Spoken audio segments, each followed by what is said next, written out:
Hello. The details of people. Oh, good morning, loves. I am starting something new. I have an idea of what I've been wanting to share with you for a while. The idea has actually come into form, and that is I want to share with you my practice of being an artist, of making art, and the reality of my life. Very candidly, like what inspires me, what type of time I have, how I get things done, and why I create what I create.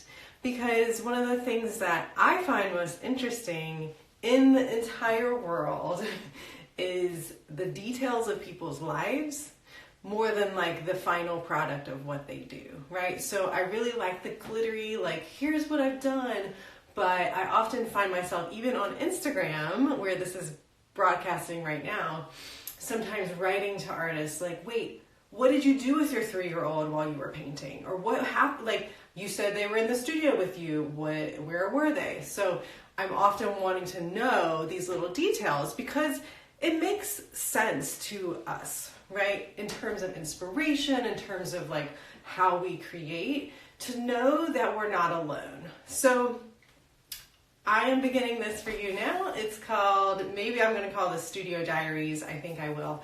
But again, I'm Rose Candela here with you live in my studio. I'm so grateful to live in a home right now that has an extra room that is my studio.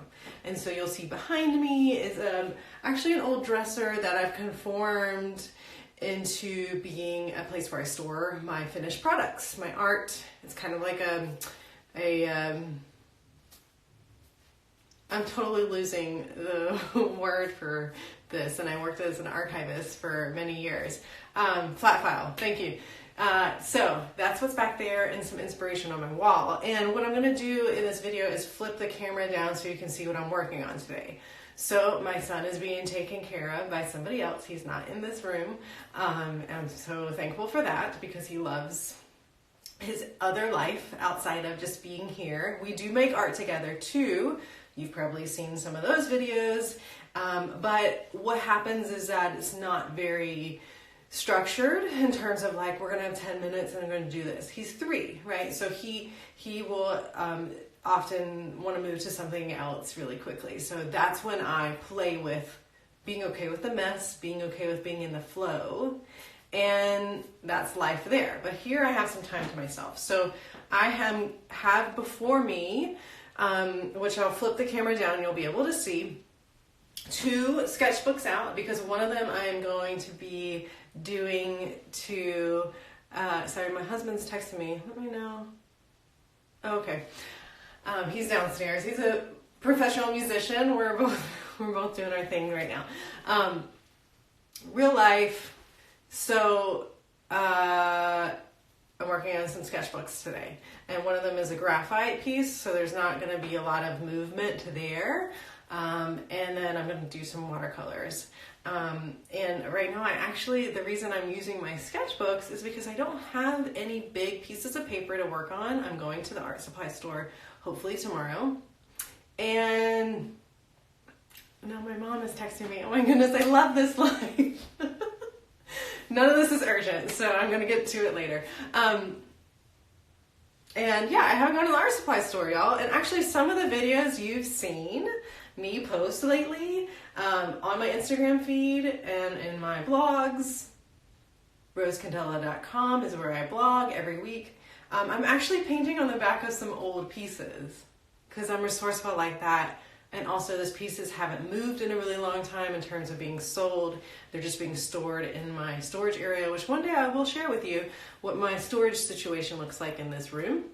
So sketchbooks, great opportunity to do some practice, get something out, and we're here. Okay, so that's why I've chosen sketchbooks today, is because I don't have a ton of other substrates, right? Substrates are what you make art on.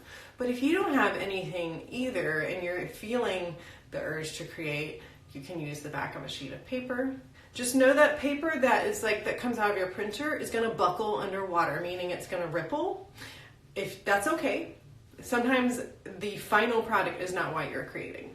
So if you don't have any heavy stock paper, you can use that. I often use the paper that we buy for my son, which is like a lower grade, lighter paper that does buckle too, because it's in abundance, and we buy this recycled pack of paper from the dollar store, and it's amazing. So you can use whatever you have, is what I'm saying, if you feel this urge to get something out. And you'll see this practice right now. It's gonna just be a few minutes, and it may be what I want to happen, and it may not be, but I love working with mistakes in life, right? And particularly how to deal with the internal feelings of mistakes on the paper. Meaning, I'm a recovering perfectionist. I wrote about this in my blog this week, and that is something that kind of sounds cutesy, but in terms of like perfectionism, right? Oh, it's not that bad. It's not in terms of like the big picture of life, but for me, perfectionism is something that's kept me away from the present moment, and also allowed me to be really hard on myself when I make mistakes, because I've identified as a perfectionist. So with art making, I work with my mistakes, and there's a gentleness that comes forth. And then that gentleness can be carried with me to other things in my life, right? So in other times of my life. So here we go. I'm going to flip this around, and it'll be like you are gazing on the other side of my drafting table with me. I think that's pretty good. So it may appear upside down. I'm actually not 100% sure. Okay. So I'm going to start with the watercolor sketchbook. And that way I'll flip over to the graphite when I'm done. And here's the deal. I talk about this in my making and mentoring sessions as well. You'll see like my brush has some color, some pigment on it from previous painting. And I want to just give a shout out that I'm okay with that. I know a lot of people that are classically trained artists or maybe also recovering perfectionists won't like things to get a little messy, or they want to control the environment a little bit more while they're painting. So they'll have a clean brush, right? And that's just that's preference to whoever you are and whatever you're trying to create. For me, what I'm trying to do is just get something out on paper, let things flow today, and so that's what you see me doing. And if you have any curiosities about like the materials I'm using or why I do what I do or how I do what I do, I encourage you to contact me. I'm a one-woman show, but I love to hear from you, and I can respond to you. Maybe not immediately, but I will. And I can, and I value everything that you share with me as well.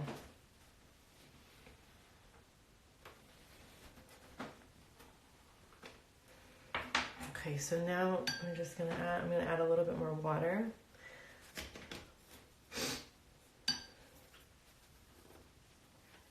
So again, this is just a fast and furious needing to connect. I've had a really interesting week this week.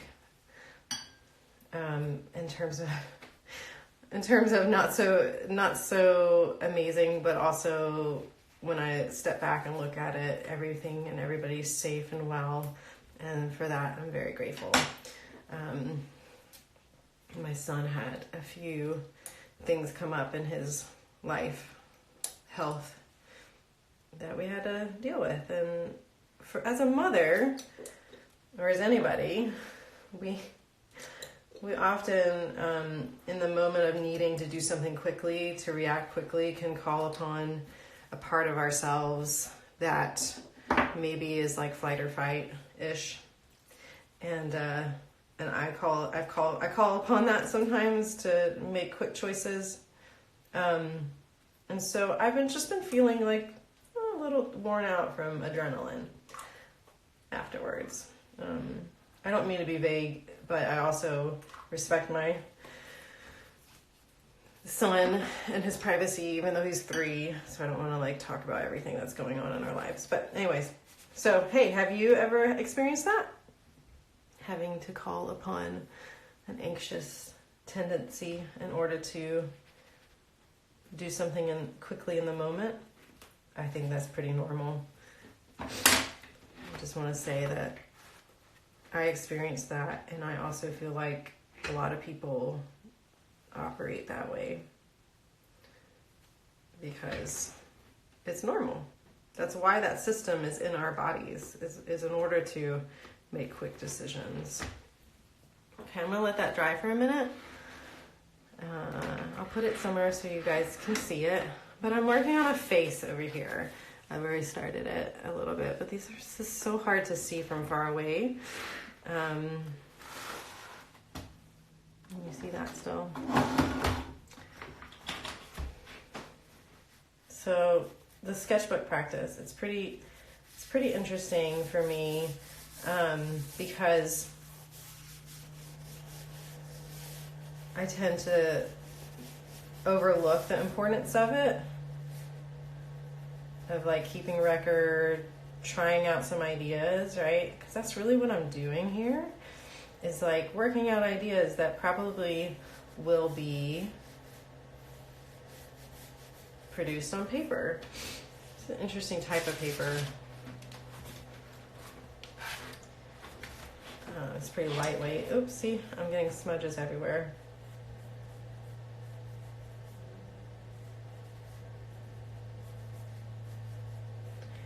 Because what happens with a lot of things, a lot of our practices, my husband, like I mentioned earlier, Jason, is a professional musician, so we have these conversations a lot in our household about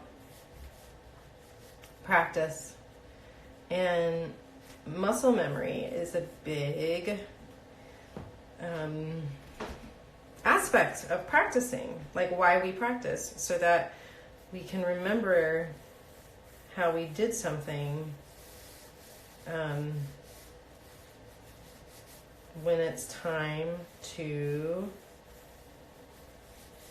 do the next thing. I find producing art and talking to be a little challenging right now. But so muscle memory is really important. I'm going to stop there because I need a tool that I don't have on my desk, but I'm going to just go ahead and flip the camera anyways, so that we can connect back. But part of the importance of practice is that you're building muscle memory that will eventually, you'll just be able to call on no matter what. So no matter, as I was saying about like the response I had this week in a moment of stress, that's also a muscle memory, or a type of memory in our bodies that we call upon. So the question that I want to leave with you is, what are you practicing? Maybe it's in your art, maybe it's in your music, maybe it's in your creations, but most importantly, maybe and hopefully it's in your everyday life, that you can then know will be your response when you have a stressful moment, or you're in a stressful situation, or you're painting live and you want to show something, and you know that your hand, for artists, and your mind know how to create certain things, right? So that's why, like with the face drawing, I know the structure of a face, not because I've been staring at a lot of faces in my life, but I have, because we all do in our life. It's because I've studied where things go in a face, and I know that through the practice of drawing over and over faces over and over again. So that's what I want to leave with you, and let me know how all this goes for you and how this lands with you today. And most of all, what are you practicing so that you can call on something greater later in life? Thank you, loves. And this replay will be up for 24 hours, so you can watch it. And also, I'll save it and add it to my blog next week, rosecandela.com. So make sure that you are in the know, on my list, and connected with me there, because that's where everything feeds through, first of all. thank you for joining me. I see some of you here. Have a great day.